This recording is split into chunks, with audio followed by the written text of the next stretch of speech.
I probably won't see it in my lifetime, but I would like to see these beaches cleaned again. Not only the Saanich Inlet, but you know how many elders are suffering between here and Port Hardy because they're not allowed to dig the clams. Their livelihood is covered with some kind of a contamination. Life would change for the positive for all nations that use clams, all First Nations that use clams.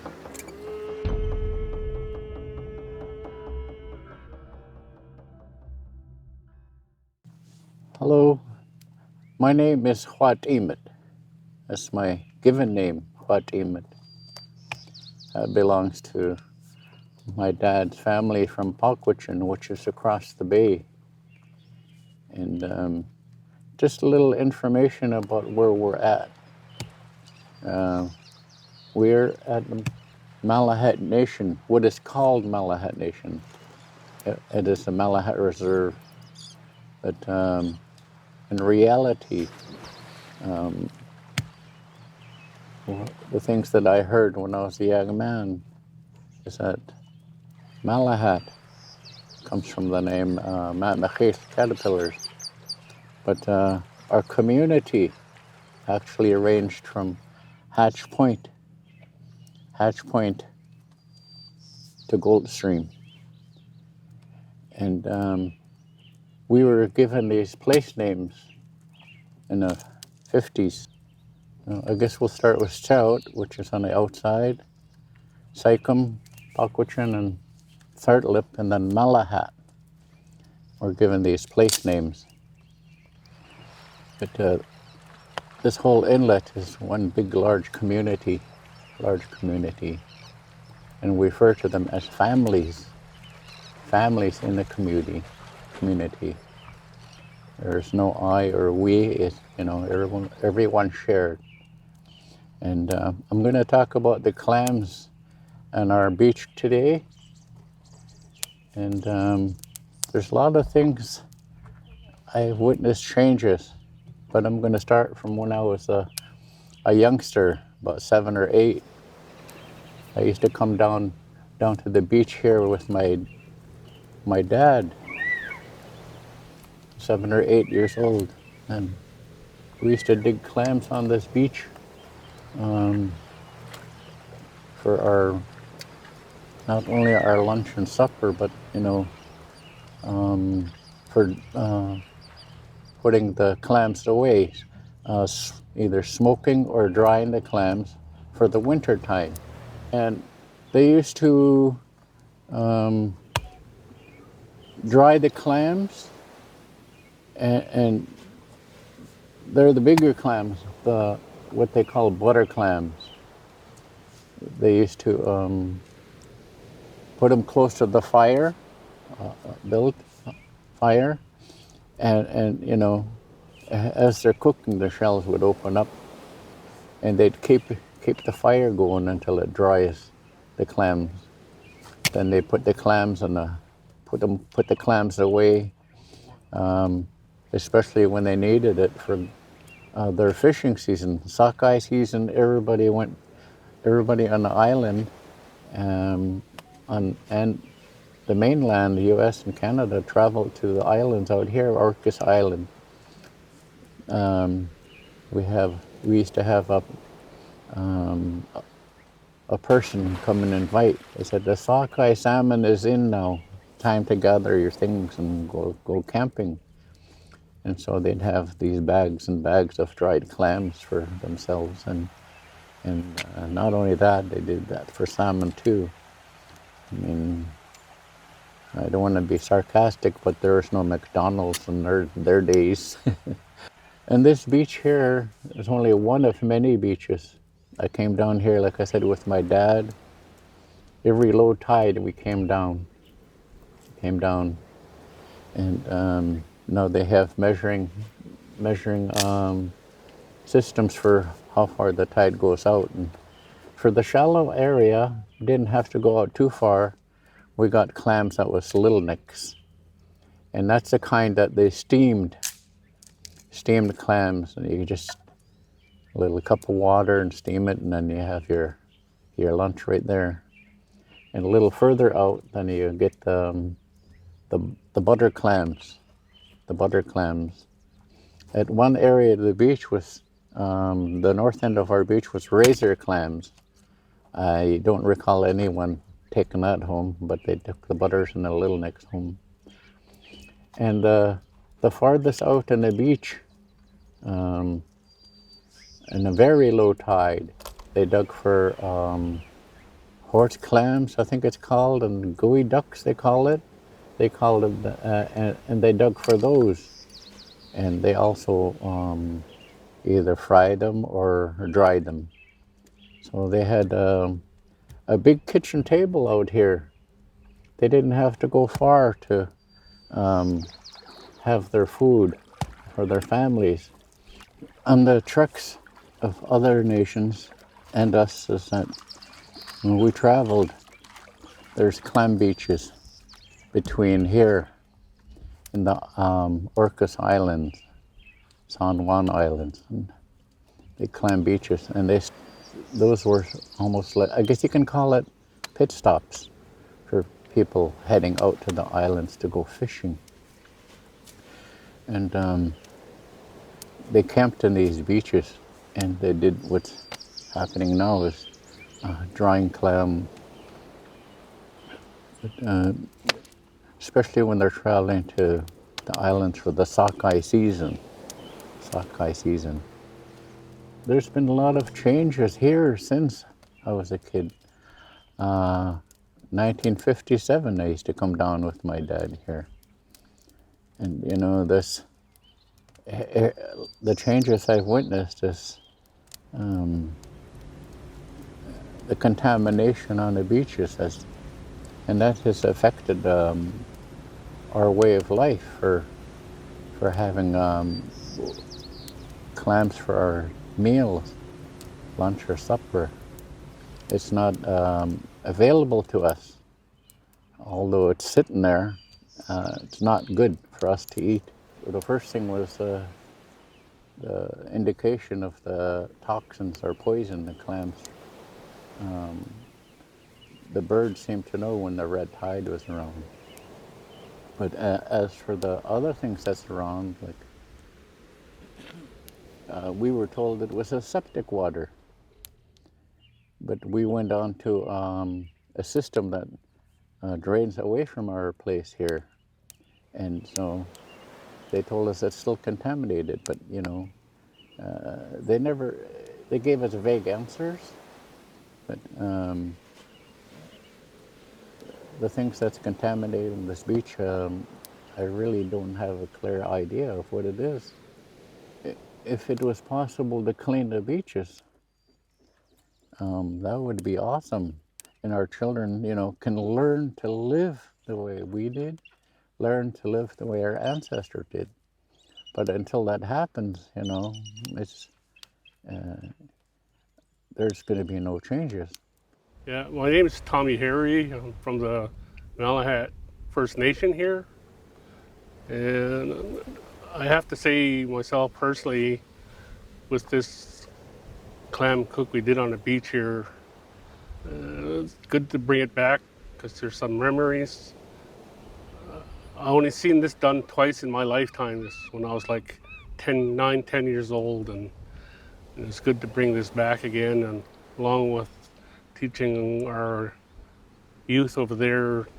He's the one that built the pit or helped dig the pit, and Dan for digging also being part of it. And I'd like to thank the elder Randy because he's the oldest one on our reserve now, so he has a lot of knowledge. With my teachings, it was all from my dad, and I learned a lot off him because I'm the oldest of the boys, so I was put through a little more because the others were quite a bit younger, and so I've learned almost everything from my dad, I guess. So my name is Maureen Daniels. I come from the Malahat Nation. My father is Randy Daniels. My grandmother was Lena Daniels, also from here. And today we just did some baking clams and steaming clams the way our ancestors did once upon a time. So what they did was they did a mini pit. It was way smaller than what our ancestors used to do. It was rocks, firewood. Then we laid the fern down once the fire was good and threw the clams on top of that. Added more fern and let the clams bake until they're good and ready. And we also did a pot of steamed clams, just steamers we threw into the pot with little liquid, let that steam until they opened up, and then they're ready. With the digging of the hole, like we had to do the manual work for it, right? And they were just supervising, because I remember it was like 8 feet long and about 3 feet wide. And we had to dig it about a foot deep, just like what we have here.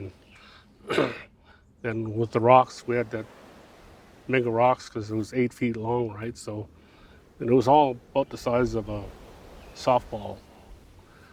No, you don't want to get it too big because it won't heat, but it's all should be about the size of a softball. And how I'd say it is you got to have good feelings when you do a thing like that.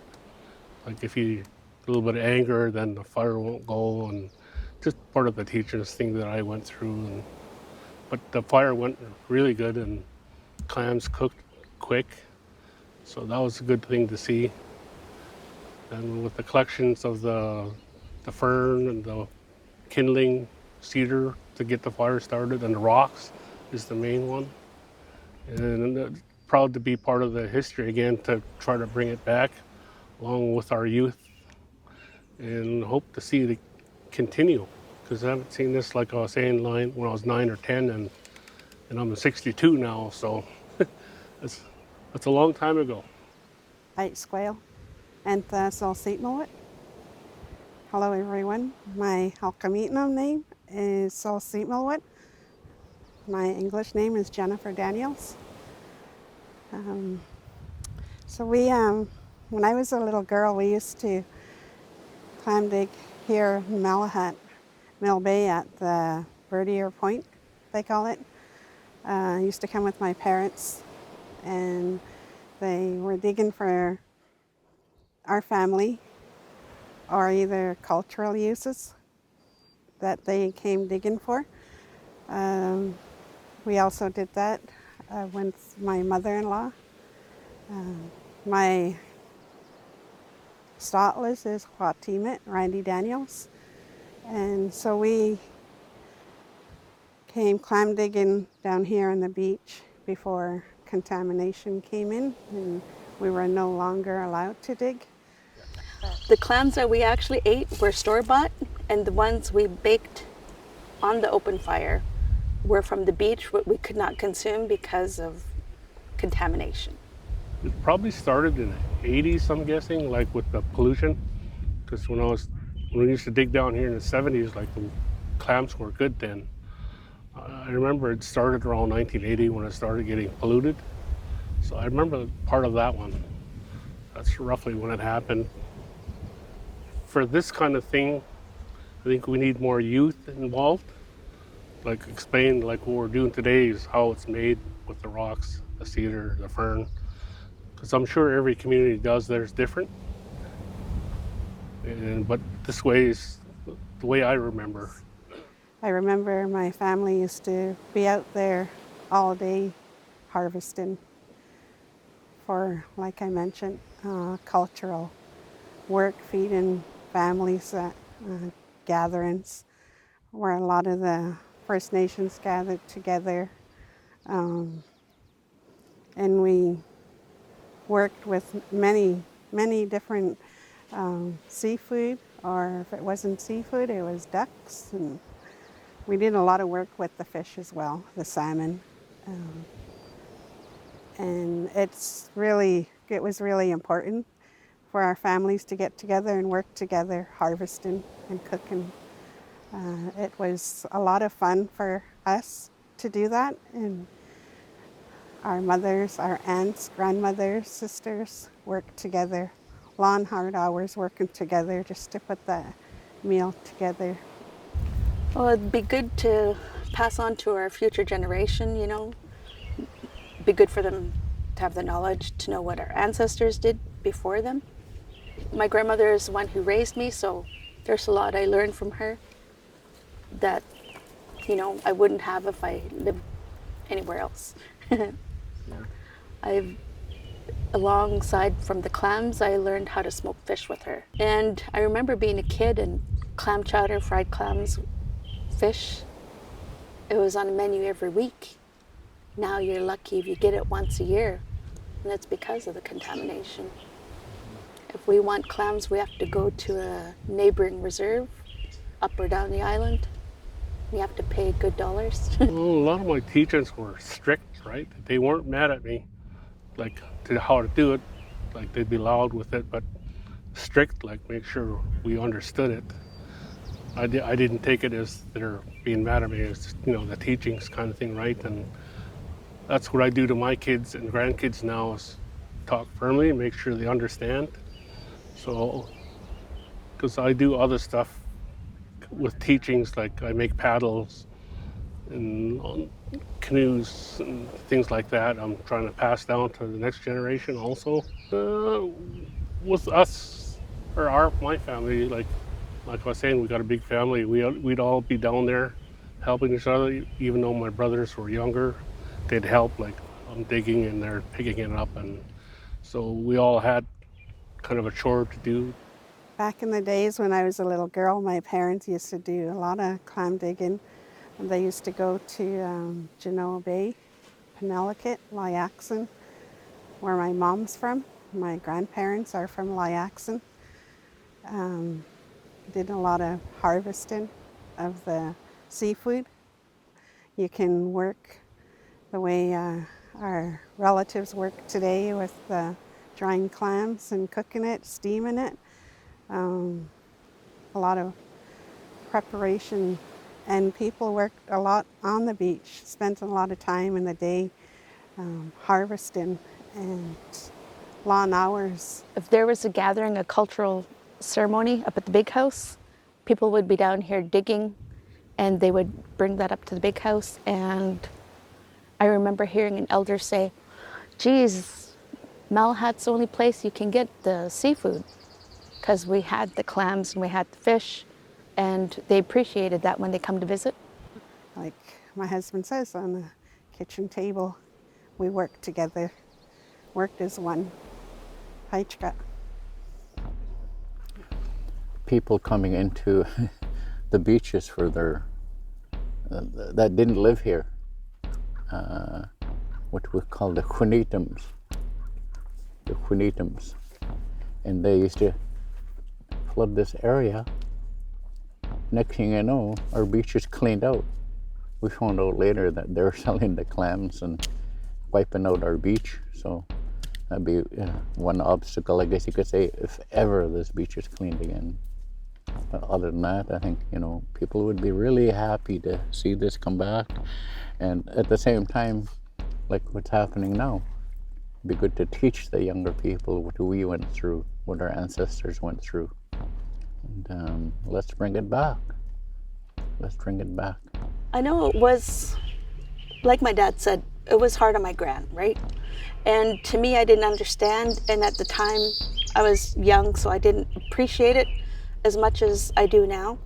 Like, I didn't know how lucky I was to have all that all the time. And now that I'm older, I wish for that as much as my gran did. So yeah, it's hard. Contamination comes from the sewer system down by Newark Road or the ferries. That's the first thing that comes to our minds. I would hope that the beaches were clean and that they were consuming it and eating it and sharing it. Yeah, because a long time ago, everyone used to just share, right? Oh, here you go, here's some fish, here's some clams. My gran would be so happy when people brought stuff for her. And nowadays, it's like, oh yeah, it's yours, but I need money, you know? Today, it's all about the dollar. And that's the sad part. I guess a few more things that I want to bring up, and I think it's something to really think about, is something that my mother said when she was about 70. And she was pertaining to a lot of things. But she said, in her own words, "Nes squeals to tella, hate with sauce to wheelingu. Nil squeals to tella, hate with sauce to wheelingu. When money showed up, we become poor people." And when you think about it, when money showed up, we become poor people. And what she was really pertaining to is our lifestyle, the things that we lived on, all the different species of clams on the beach itself. All the salmon has been affected by commercial fishing. When salmon used to jump in the inlet here all year long, all different species. Where is our canoe builders, totem pole builders, carvers? You know, in a sense, when money did show up, it kind of diverted the lifestyle of a lot of the young people. In everybody's life, money comes first. And that's not the way it used to be.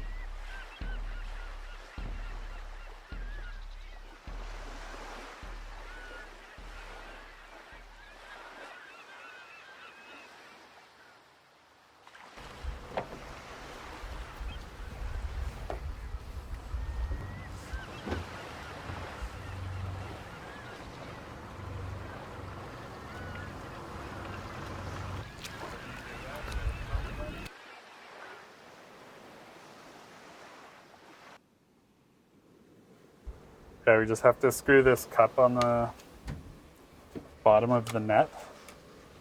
It's usually very difficult because it cross threads really easily. The cup has this weight on the bottom, but it also collects everything up against these filters. And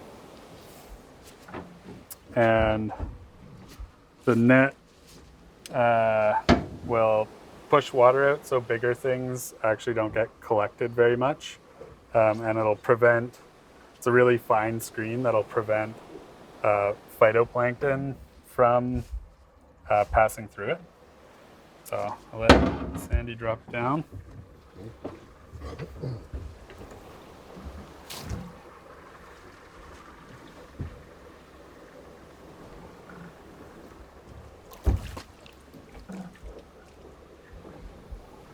That's good. Great. 15 meters.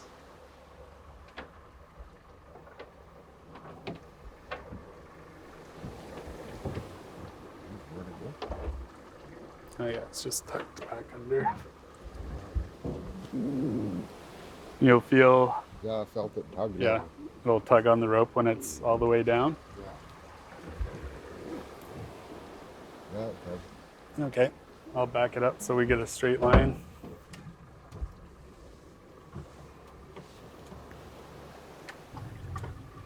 Oh, look, there's a lion's mane jelly. Oh, wow. Wow, that's a big one. Good enough. Yeah, I think that's good. You start pulling it up slowly.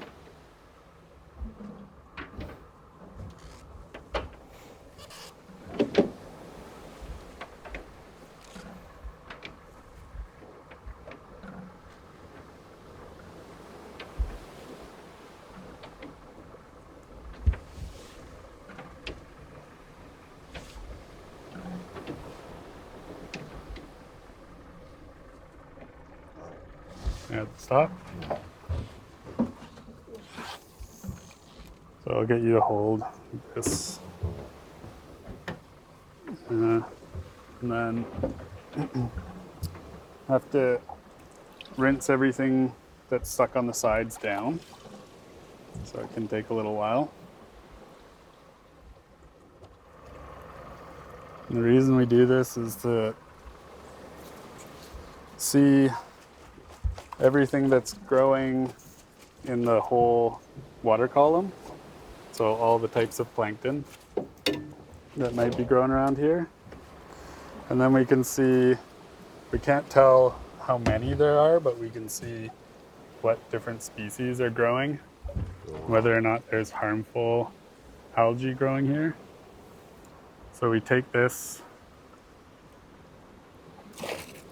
little sample and then we'll take it back to the lab and have a microscope there to see what's growing in the water. Oh, yeah. I'm gonna check it out. Yeah, See what's in there. I can send you pictures. Oh, yeah. There's a lot of variability in the plankton blooms, so sometimes it'll be really clear water and you'll have very few things growing in it. And then other times it'll be quite thick, like this one. This color of water is pretty dark for sampling at this site, which means that there's probably a little bloom going on. There's a fair number of harmful algae in the samples that we've taken so far. So, yeah, it might indicate that there's biotoxins accumulating in the shellfish around here.